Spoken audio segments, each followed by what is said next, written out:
സാധാരണ ഒരു chapter meet മെമ്പേഴ്സിനെ മാത്രം പ്രൊജക്റ്റ് ചെയ്തുകൊണ്ടുള്ള ഒരു മീറ്റപ്പ് അല്ല ഇന്ന്.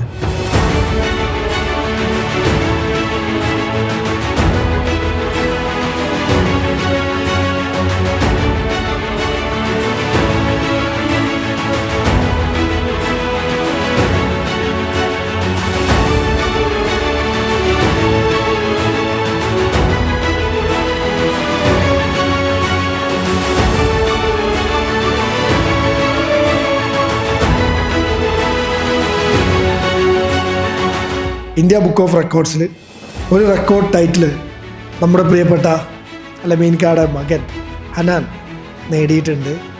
Maximum burpees performed by a child in 1 minute എന്ന് പറയുന്ന സെഗ്മെൻറ്റിലാണ് ഇന്ത്യ ബുക്ക് ഓഫ് റെക്കോർഡ്സിൽ റെക്കോർഡ് സൃഷ്ടിച്ചിട്ടുള്ളത്. Hanan Muhammad PA, born on June 7, 2013, 12 വയസ്സ് 7 മാസം 20 ദിവസവും ഉള്ളപ്പോഴാണ് ഈ ഒരു റെക്കോർഡ് സ്വന്തമാക്കിയിട്ടുള്ളത്. So all the best, congrats.